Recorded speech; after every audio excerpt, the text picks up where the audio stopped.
be to your day. Maybe everything you require to create everything that you desire. While I was on my run, I woke up.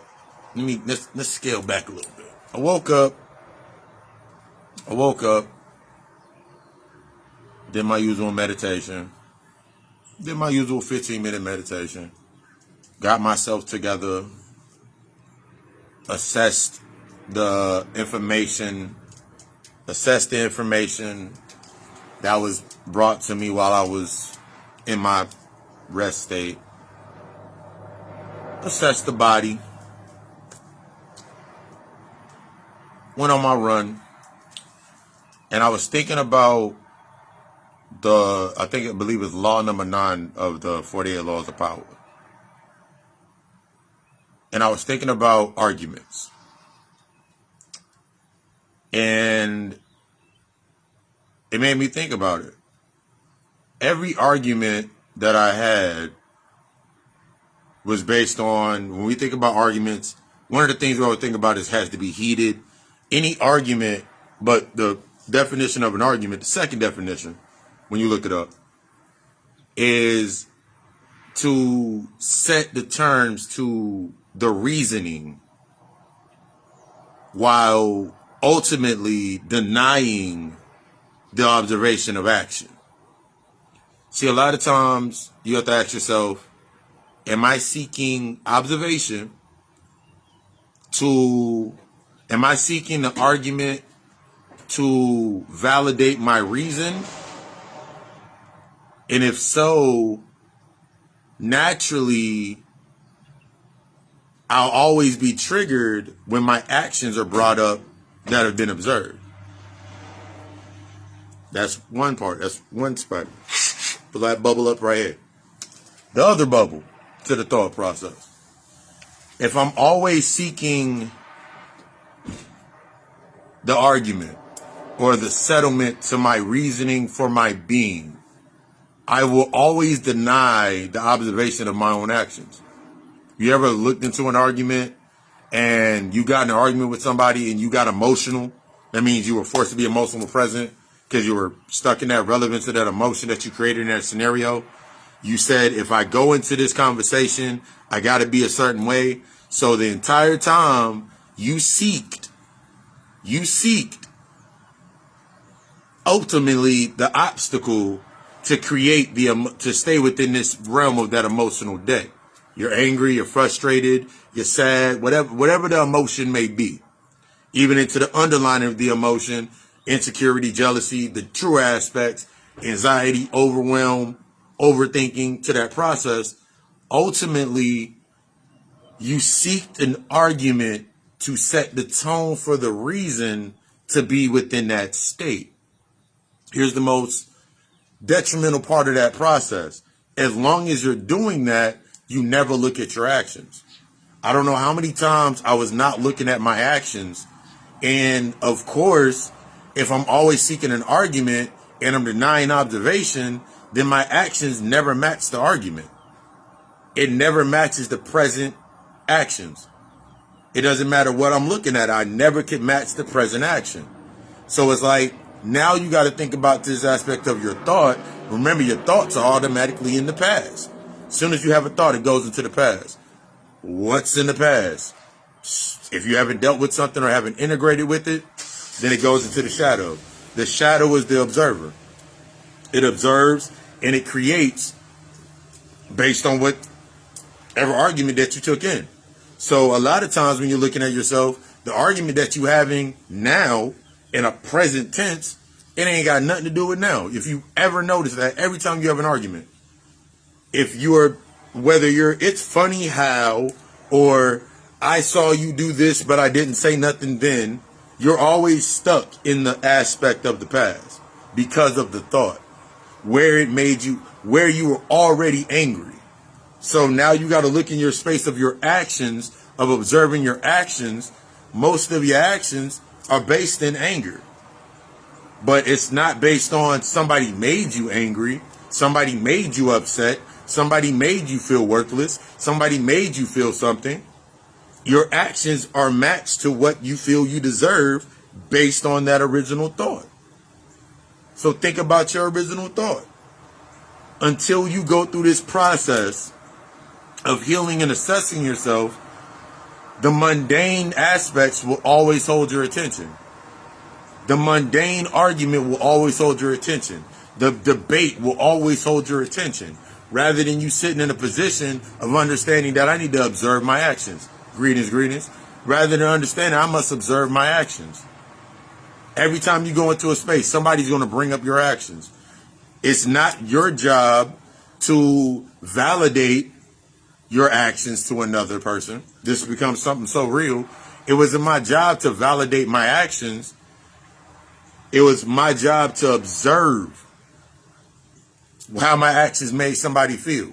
So I could look and now be like, that's how I was feeling. Because 9 times out of 10, when you go in that knee-jerk reaction, you living in that reaction, you'll do things based on what happened to somebody last time. So think about relationships, friendships, whatever it is. You'll think about the last time you were at your last job, you did this same thing. Every time that you were at a job, whenever it was time for you to get more money or they weren't giving you no more money, you argued. You said you weren't going to show up. You did the same exact actions and got the same exact result. So what did you learn? All you're going to say to yourself is, the job didn't value me. They didn't value me as a person. I put in all this time. I deserve this, this, and this. If you were observing your actions and you look back and you started observing your actions from every other job, you could see the repeat or the constant. See, your actions of you are the constant. So if in every space that you go into, you go in with the same thought process, what emotions are underlying that thought process? If I go into my job, for example, if I go into a job and I say I have no expectations, even though by saying I have no expectations says I have expectations. By saying that I don't have a type is the initiation of me having a type. I just have not defined the type.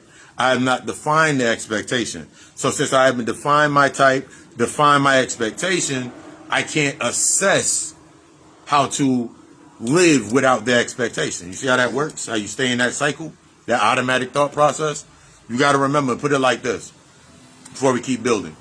You have been assessed in a line of automatic thought since everything happened to you. Since you, based from the aspect, think about it like this. Everything you said happened to you. That has been your automatic, that has been the underline of your automatic thought process. Everything's happening to you.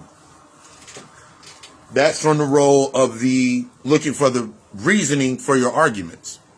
But if I shift my mindset and I start grooming my mindset into everything's working for me, now I can start observing my actions. But to observe my actions takes accountability, as I'm always saying, and it takes responsibility. It takes ownership of your entire story. Not just the pieces, not just the part, not just the ends of the bread, not just the good pieces, everything. Not just cutting the crust off. I'm talking about everything. You got to think about everything inside of that space based on your actions. Because if you're living in reaction based on your actions, and then your normal response was, let's say a last relationship, you would act the same way. You would distance yourself and then come back only for an argument. Then you distance yourself again. There's going to be a moment in time when that pendulum swings where you meet Mr. Nonchalant, where you meet Mrs. Nonchalant. Hello, I'm Papa Lucifer. I'm Mr. Nonchalant. I'm the most nonchalant entity that you are going to meet based on, for me and my experience. You're going to meet, I'm Mr. Nonchalant. I'm not going to argue with you. I'm not going to argue. I'm going to observe. I'm going to watch your body language. Because these are aspects that I've learned of myself. The only way that I can become the observer of others' actions is once I accepted me observing my own actions. The only way that you become the observer of others' actions is once you have observed your own actions in your own darkness. See, A lot of times we get stuck in that space with ourselves because we're looking at the arguments that we've had. We're looking at the arguments that we've created, the scenarios that we created based on these arguments. Because in order to accept what happened in that space, it requires emotional intelligence. So usually emotional intelligence brings that emotional presence. So that's why a lot of times when you go into a certain space and you're not keen on your emotional intelligence with yourself, understanding your emotions, knowing how to transmute through your emotions, that's why every time you go into a space, naturally your actions will match expectation, loss, right or wrong, to try to fit an argument of reasoning. So you can always fall back on the reasoning. See, a lot of times we fall back on our reasoning. You'll always fall back. I was watching a movie last night. One of them good old hood classics. There was a movie called Conflicted. Yeah. It was 2021. It had what's his name? Oh shit, go back down. It had Benny the Butcher in it. Good movie. Just like the movie Animal or anything. It's like whenever you are met with chaos, do you face the chaos and learn how to assess your actions, where you're going and why you're going there and what you said and taking that assessment? Or are you allowing it to put you back into your original arguments? It's a good book, The Four Arguments. Or are you allowing things to keep you stuck in the reasoning or looking for the same argument? See, a lot of times when we're going through our process, the pattern that we adhered to was based upon our argument. The argument that we made at the basis, my argument was the world is doing things to me. The world is against me. Nobody understands me. Nobody understands the pain that I have when I'm asleep at night. Nobody understands when I'm sleepless. So naturally, in my space, I built everything around that thought. So every structure that I built was around that thought. See, when we talk about the original thought form, it's not the ones that you created into the substructure, talking about the original thought that you had. However you defined it and however you classified it. How did you classify that original thought? Because that's your original argument that you're going to use until it serves no purpose.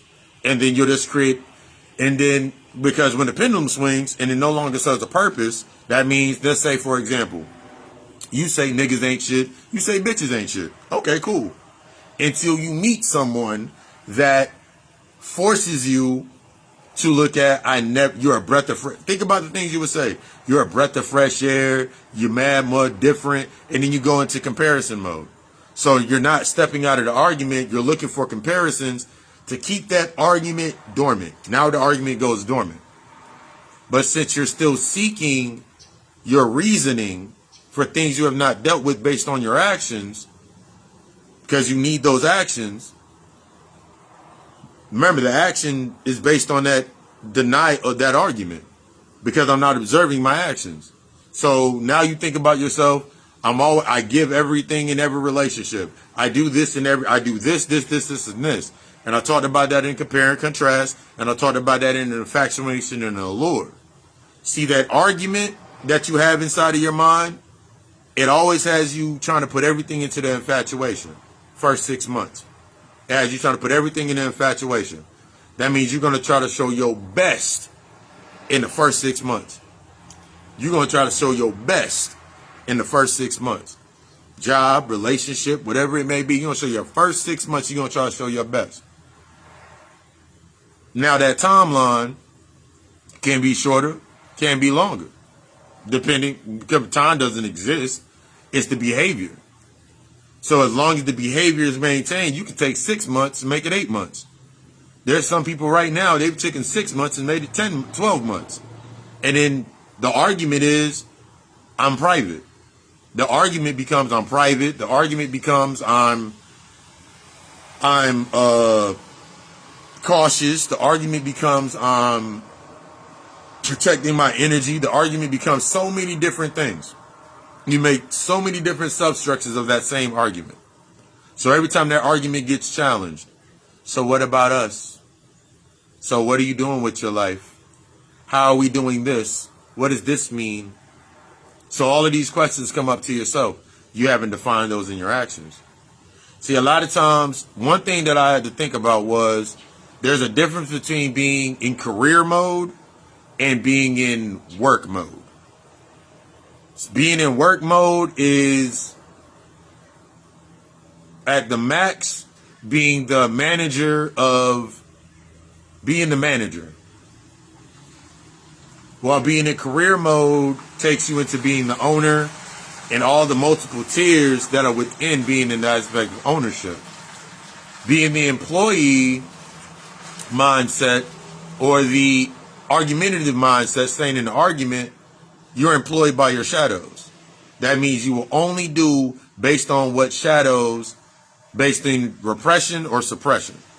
So now when you look at your life, I had to look at my life. I was like, most of the things I was doing was based on suppression, which was what I was growing through. And what I was suppressing fertilized what I was repressing. So the roots. So everything that I grew, no matter what it was, it had to match that. Whatever variation it was, and I accepted it. I ultimately accepted because naturally inside my space, I was thinking the world is doing things to me. The world is not here for me. So I'm looking at the world as a reflection of me, not realizing this unconsciously, building my entire space. The world is happening to me, not for me. So now it fits my argument. Therefore, I stay within that space and I don't assess my actions. See, your actions must change. See, in the apology, it's the acceptance and the investing of changing my actions. That means I got to assess the argument. That means I got to assess that story I've been telling myself. That means I got to assess that apology that I've not given to myself. Because it doesn't matter what apology I accept outside of myself. Someone saying sorry to me doesn't matter. Because in the back of my mind, in my subconscious, in my occult, in the occult, in my hidden culture, I've created an entire civilization and scenarios based on that civilization that feed that complex. So even though I can be enjoying their actions and like, oh my God, they have changed, they're doing things like this, in the back of my mind, I'm going to be asking the question, how long is this going to last? This is too good to be true. Even in going to the point of a relationship or a new job, and they're doing everything on top of the table. You know why? Because that's another law of the 48 laws of power, the free lunch. See, a lot of times we're stuck on that free lunch as well. And that's what we're going to get into in the God Hour podcast. We talk about this insidious interpretations. But the free lunch module is, if I come to your crib and everybody's sitting there and I offer to give everybody free lunch, like, hey, what y'all want from Chipotle? What y'all want from here? And y'all don't have to pay for it. I got you. The aptitude of the free lunch is once you accept this free lunch or this free token of my appreciation, then at any given time, because of your thought process that I'm programming into, whether unconsciously or consciously, when I make the offer, at any given time, I can call in that ticket. See, a lot of times, I talked about that with the receipts of your fiscal year on Thursday. A lot of times, remember, if you put a value, an external value on something that you do, it loses all value. It does not exist as what it is. So it's not free. So you have to be careful with yourself in accepting, because you got used to accepting the freebie, the bargain, the deal. We see it all the time when we're thinking about the state of when you open up your business or your company or whatever you're doing, you're becoming more authentic. Yeah, I think about how many times motherfuckers did a free lunch. It's honesty. You got to be honest with it. How many times motherfuckers gave you a free lunch or gave you here's the freebie? You remember when I did this? It's in natural succession. You have to take yourself, remember this is what I always talk about, take yourself out of that impartial shit or that argument and look at your actions. You got to look at your actions. Your actions always bring the balance out. So naturally, me going into a space, when I give, there's no price to it. I've never been the one to sit there and be like, I gave this, this, and this. Now it's time to cash in. I've never did that. But the key was in observing my actions, I became impartial to the argument that I would make that I'm a good person. I have a good heart. Nobody would do that to me. I had to, because that's the naive mindset of the child, my mindset. So I was afraid to create the scenario. Give you something to think about. If the only time that you say to yourself, for example, the only time that you say to yourself is that when you're in a relationship, you're faithful. You don't look at nobody else. You don't talk to nobody else. Only when you're inside of a relationship. Only when you're inside of a relationship. Then that means you are suppressing something. That means you haven't learned to bring that thought to the highest point. Because I used to think that shit all the time with myself. I used to be like, I don't look at other chicks. I don't talk to other chicks. I don't none of these aspects. Because my argument was, when I'm in a relationship, I'm faithful. So naturally, I created another argument that when I'm not in a relationship, I'm not faithful. So now, in both of these arguments, I create different variations based on the emotional relevance. Because if I say when I'm in a relationship, I'm happy, so I define my relationship as being happy, my happiness, my peace, when I'm in that space. So when I'm not happy, I go to the other argument. So naturally, the thought form has to live. So naturally, my actions have to match that argument. So now when I'm not in a relation, when I'm in a relationship, because I consider being in a relationship being, I'm happy, I'm at peace, I'm in love. The moment that I'm not happy, the reflection happens. The moment when I'm not at peace, then what do you think comes into your space based on your action? To feed the action. What do you think comes into your space? Because you've been to the gym every single day, and the same shorty stand beside you, or the same brother get beside you on the treadmill and run the same run. Why do you notice them now? You go to the grocery store, go wherever, the same person, the same cashier that smile at you every single time you come in and say like you had a good workout because your hoodie you sweating. Sweat still running down your cheeks. What made you notice them now and not notice them then? What makes you react to it? Because you said you weren't happy. So that was your new variation of happiness. That was your new sense of attention. See, when you're looking at things based on the argument, you always look things to give reasoning to what gives you the attention. So now you're only prolonging in most of your spaces. You got your job. The old man, you waited it out. The old management left. New management came into the job. Now you want to put the same mask on and act like you're the best employee, period. Why didn't you just do that from the beginning? Why weren't you observing your actions from the beginning? See, that standard I'm always talking about, your standard, I don't compromise my standard. Because my standard is not based on anything external. My standard is based on my work of me opening up myself to ultimately learn, to ultimately become the observer, to integrate in all spaces, to see opportunities to create resources. See, living in the argument, you will create obstacles. Obstacles create debt. Any blockage, you'll create something to suppress the obstacle or move around the obstacle, usually becomes a debt. Relationship, the way you spend your money, friendships, whatever it is. Now you got another way to spend your money on your debt.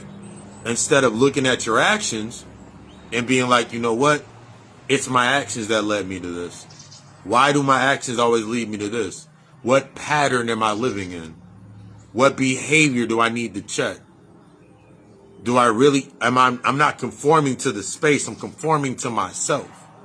What am I shedding? What role do I play? What am I becoming inside of this space? This changes your whole thought process. Remember, that automatic thought process is based off of the traumatic experience. That automatic thought process is based off what you have not dealt with in the past lives. That automatic thought process is based on your shadow still being in the dark, running the show. So now everything in your space has to match that. It's to keep you within that argument. The world's happening to you. The world's happening for you. It goes into the aspects of something that's, and we don't get deep into it on the aspect. But what I want to drop this. This Friday, we're going to talk about sex.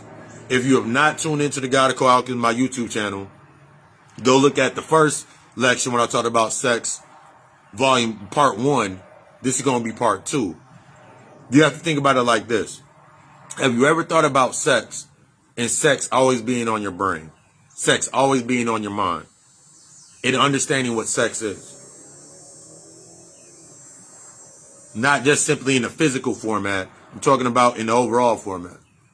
If sex is an acronym for sacred energy exchange, and my energy is sacred, that means I take quality assurance in the standard of how I transmute and use my energy.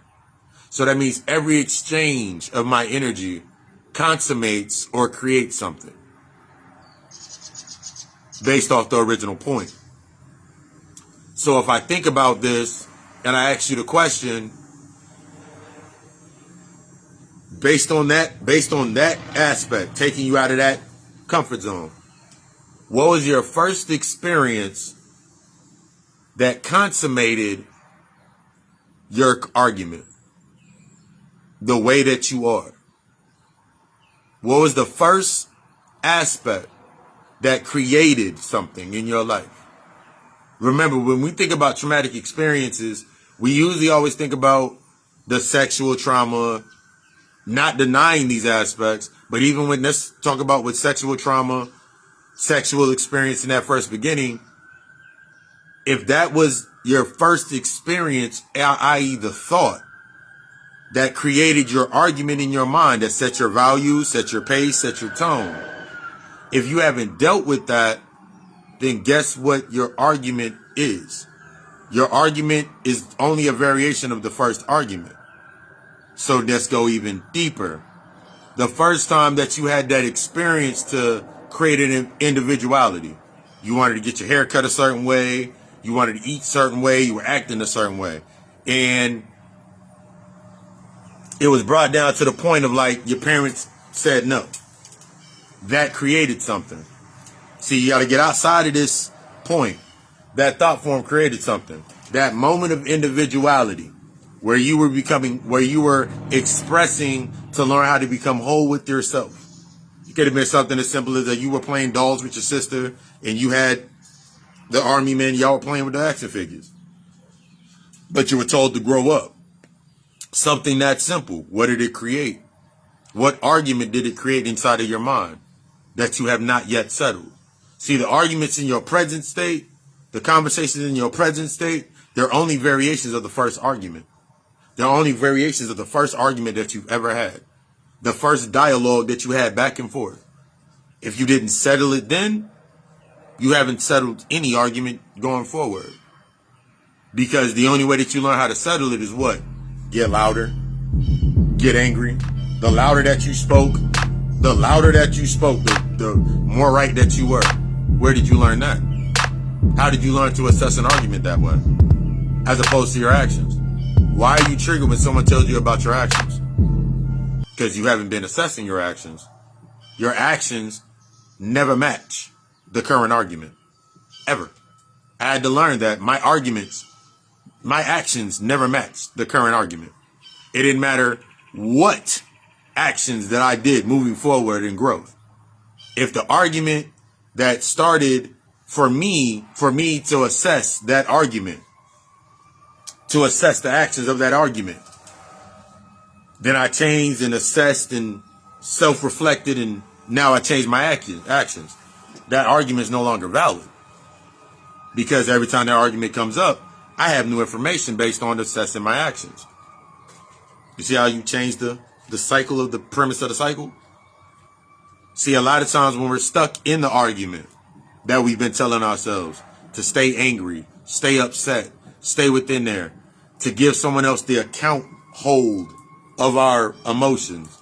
See, a lot of times we were taught that anybody that comes into my space is the manager of my emotions. You better treat me right. You better treat me nicely. You better do this. You better do that. You bought into a fairy tale. Like, we always talk about women bought into the fairy tale, but we bought into a fairy tale as well. We always talk about women bought into a fairy tale. We always talk about women brought into a fairy tale, but we brought into a fairy tale as well. Their fairy tale fits their argument, and our fairy tale fits our argument. So that mythos that we kept telling ourselves, that setting that tone of the worth, this is how we set the tone of their worth based on this, and that. Because that's how they set the tone of our worth. Both of you are living in arguments but not looking at your actions. Really? Both of you are consummating the same shit. That's why when you go into a space and you don't have the highest aptitude, you can't take it to the highest point with yourself. You can't take it to the highest point. So now you mad because, give you a nice little example. Shorty hit you in your inbox. Brother hit you in your inbox. Brother hit you in your inbox. Shorty hit you in your inbox talking about sex. Basically talking about sex. Trying to jazz it up. Did you ever once think that the reason that they're able to imprint into my space is because I haven't taken sex, or what I think sex is, to the highest degree? Have I taken my actions to match the new thought process of what sex is to the highest degree? I had a conversation yesterday with a client, and I basically, after a while, was like, by technical standard, I'm a sex worker. And I broke down how I was a sex worker. The aptitude of my high drive of energy, my ability to transmute, my ability to initiate, my ability to meditate, my ability to use this energy in an alluring fashion to bring things to the surface and create new aspects. I'm a fucking sex worker.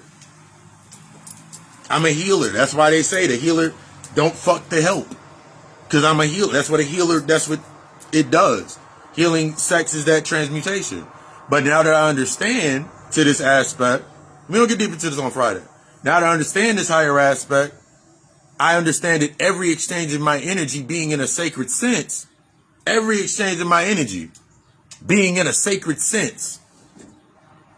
is a transmutation of my energy. So I'm having sex with everyone. Oh my God, you can't do that. That's good. Nigga, I'm a god. I am an entity. I am a god. I am androgynous. I am in balance of my masculine and feminine. You do it unconsciously all the day.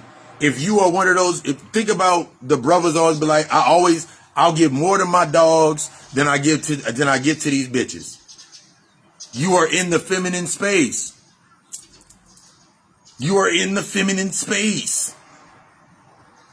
You're already doing it.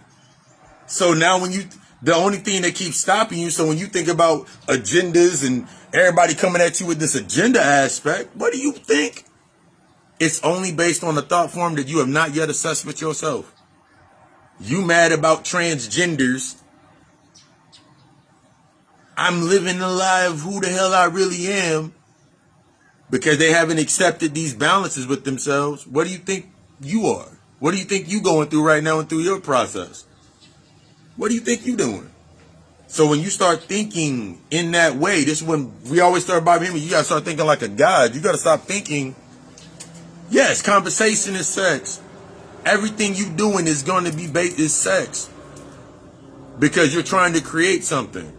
You got to look at it whether you're doing it based on action, observing your actions, or are you looking at it based on the argument? Because you'll sit there and consummate every one of your arguments in your mind and get exactly what you want, exactly what you deserve every single time. And then you'll look dumbfounded to yourself because you're not in tune or tuning anything to match that, because you only can see things one way. One note, one sound, one song, one thing you've been singing the entire time. I want to be happy. There's multiple streams to tap you into your happiness. You're already in the space. I want to be abundant and prosperous. Okay. What argument sets the tone to your abundance? Because I can tell you right now, you're already abundant. If your life is full of drama, calamity, and bad things happening to you because you think things are happening to you and not for you, guess what you're abundant in? You're abundant in the frequency of the narrative of the lack. So you're going to be abundant in lack. You're going to be abundant in struggle. You're going to be abundant in not assessing your actions. So until I assess my actions, my behaviors, then I can't create anything else. Even if I get the $1 million bag, I'll spend that $1 million just like I spent the $100. I've talked about that before. I'll spend $1 million just like I spent $100, because I didn't learn anything yet. I'm thinking in my mind, in the back of your mind, you thinking, I got to get this money off because my baby mother going to hit me. Put your baby mother on payroll. Put your kids on payroll. Have you ever thought about that? Nah, I ain't never thought about it that way, because you still looking at the argument. See, your actions are going to set the new tone. Your actions assess the new standard. Think about if you go research the aspects of you creating your company or an LLC under your name, and you say, okay, cool, I'm putting my kids on these accounts. Now you can put all the money that you would put into the kids' shoes and everything. You have a written documentation for your kids. They're on the payroll. Your baby mother's on the payroll. Since you got them on the payroll and you now got a company with them on your payroll, now when it comes to insurance, all of them are automatically insured. So you're not losing anything. You got the credits and everything that you can write it off at the end of the year. So it don't matter how much money your baby mother asks you for. It don't matter how much money your baby daddy asks you for, because it's going to be returned back to you at the end of the year. See, you looking at it from the argument. No, everybody's going against me. Don't nobody understand me. You still carrying the same argument from the time when you were little. When you were little. In that first argument when you tried to tell your dad or you tried to tell your mom what the truth was and they didn't want to see it. You still carrying on that same argument. You still carrying that train of thought with yourself moving forward. And now every argument, everything, everybody's actions got to match your argument. So it don't matter what they do, you still stuck on their first actions. So the betrayal that you felt from when you was 11, 10, 9, 8, 7, 6, 5, 4, 3, 2, 1, the first lines of betrayal that you felt, you still living that argument out. So no matter what you do in any side of space, the actions only go as high as the argument. You're using your arguments to deflect the observation of your own actions. I told you I was this way when you met me. Okay. But anything coming into your space is to enhance and magnify and try to take you to the next level automatically based on experiences. Not based on you, I'm going to stay the same forever, because you only know one way. It don't matter if shorty came into your life, and it don't matter what they're saying. What is it hitting? It don't matter what they saying to you. What is it hitting? What have you not assessed? If somebody can make you feel if somebody can trigger you feeling worthless, like shit ain't working, that was already present. That was already present. But you wanted to stay in the argument instead of assessing your actions. The actions become your streams of thought of those opportunities. See, a lot of times when we're stuck within these two sides of the same coin, we'll look at these opportunities. The same opportunities are those obstacles. But if I'm looking at all my opportunities through the eyes of their obstacles, What do you think I'm going to create? Debt. I'm going to create a reason to maintain trying to overcome an obstacle. But if I look at the opportunity, I actually see all the resources. I see every point of resource. Everything around me is a resource for me to learn from myself. When it is no longer a valid resource based on my growth and my standard. So probably much gratitude for you stopping through. When I started looking at things based on my standard, I was able to assess my actions, to become emotionally present, because it's okay that you're going to feel some type of way when you do allow things to dissipate, when you allow things to shed away. You need to feel that because it lets you know that you're emotionally present.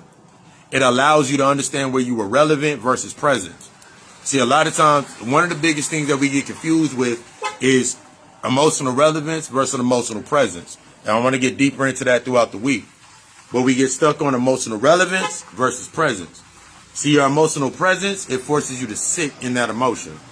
Instead of emotional relevance is saying you're angry. Exposure. Emotional presence is the vulnerability saying I'm angry, what's my why? I'm angry because I'm jealous. I'm angry because I'm insecure. I'm angry because I'm guilty. I'm angry because of what is this anger feeding from? What is the root to my anger? That's the emotional presence. Instead of you staying in emotional relevance, I'm angry. You should know why I'm angry. I shouldn't know anything about you. And when I do and I observe it, are you ready for me to assess the actions? The more calm that I can stand inside a position, can you see me sitting in that space with the action? Are you ready for somebody to assess your actions? Because somebody with a true standard, somebody in that true balance, the divine masculine, the divine feminine of that higher space, when we come down, there's no bias. The key is to become impartial in all moves. See, me being on the board, me understanding when you playing chess, you become impartial in all moves. You become impartial. Therefore, you can understand every move on the board and understand why it's being played. You stop looking at the board and you start looking at the person. But you got to be able to look at yourself first before you look at anybody else. One of the things that I had to learn in my healing is looking at myself before I looked at anybody else. Accepting myself to a breaking point. That's why I always say healing is destructive. The level of honesty it takes to heal is going to be the most destructive aspect. Is going to challenge everything that you've ever thought. The moment that you thought it, it's going to break it down. Because it's connected to something else. If that thought automatically puts you up against the wall, it's based on your old self. See, we always created based on automatic thought things to put us against the wall. So you'll only keep creating that. Remember, reaction is comfort. So whether it's good or bad doesn't even matter. Because you can sit here right now and be like, I want to have this. Just because you want it, why? Because if you can think about what you want, take it 5 years into the future. What will you become as that evolves? As whatever idea you had evolves. What roles will you take on with that? If you're stuck, if you take it 5 years you take it 5 days in the future, and you have you playing the same role from, let's take a child. You take a child from 1 to 18. If you're the same person from 1 to 18, then that was your greatest, you made an obstacle. You just created a debt. Got to be honest with yourself. You got to understand, once you understand that tone, you understand a lot of the generational curses that happen inside of your life. A lot of the things that you set up are only based upon the original currency and debt. I talked about that last Friday's lecture. We talked about that in Friday's lecture. A lot of the things that have been created is based on the original thought or the original want. So you want to talk about financial literacy? Tell me about your emotional literacy first. You want to talk about the family banking? You want to talk about a family bank? Tell me about the emotional bank of your family first. See, if you meet me If you meet me at the table, I'm not thinking, I don't give a fuck what the hell you bring to the table in a physical sense. What is behind what you bring to the table? Because I'll give you everything that I brought behind the table, everything behind what I brought to the table. It's becoming infamous in that thought process. See, I'm not looking for an argument. I assess my arguments all day. I assess every argument all day. I spend time assessing arguments. I spend the moment that when you come to me for the consultation, we're assessing your arguments. We're assessing your arguments. We're assessing your actions. We're assessing your emotional aptitude. I'm impartial. I'm not gonna, you're never, anybody that's come to me for services, you know, like, so tell me about this. You telling me about the last man that hurt you?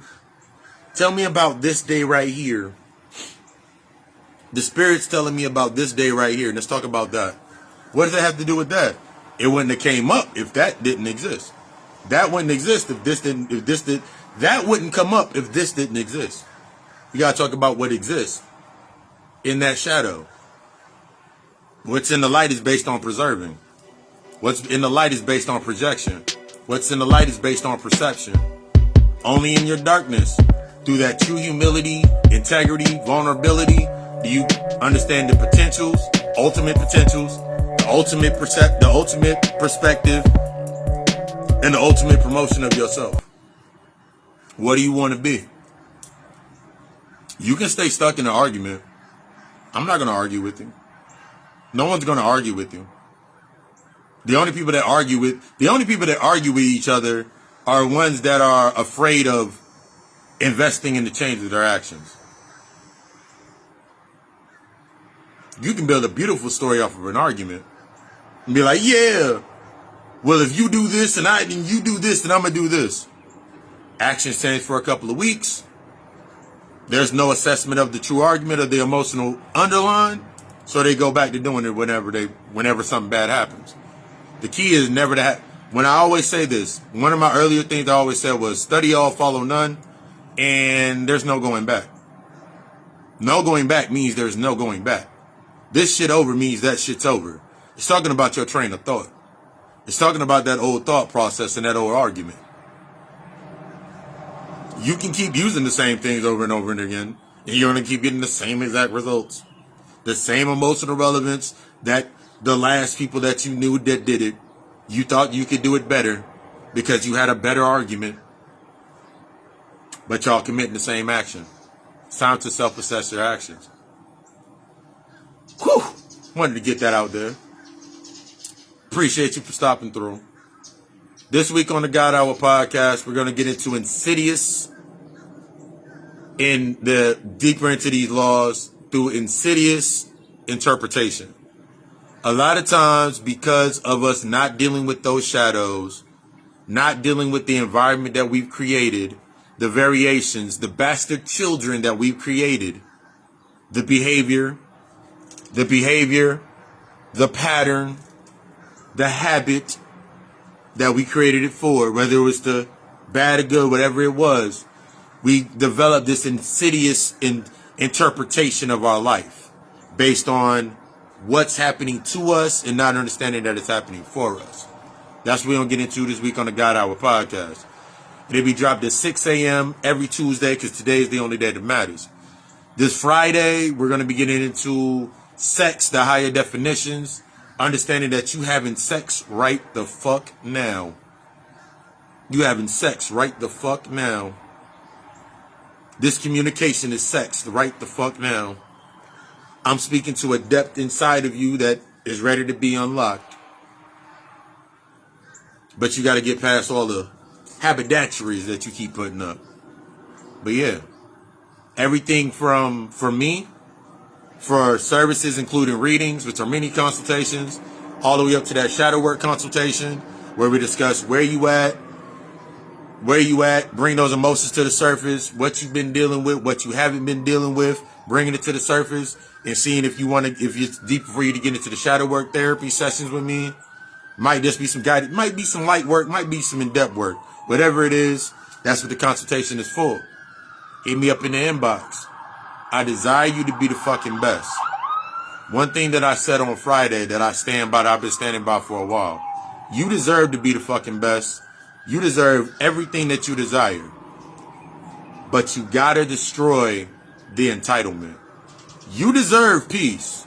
You deserve love. You deserve everything that you want. But you gotta remove, you have to deserve is to know what I must assess in order to become. That entitlement is the belief in that you knowing what you've been through that you deserve more. But it's what you've been through that you haven't assessed to bring you into the deserving of what you truly desire. Because what you desire is limitless. What you desire is ultimately going to take your perspective to the next level. Are you ready? It's time to stop creating your obstacles and start looking at those opportunities. Because the opportunities are the resource. I would desire you to be the fucking best. If the message worked for you, if the message hit you, drop something in the cash app. You ready to go deeper? Hit me up in the inbox and let's set up that appointment. I love you. We love us. Ashe.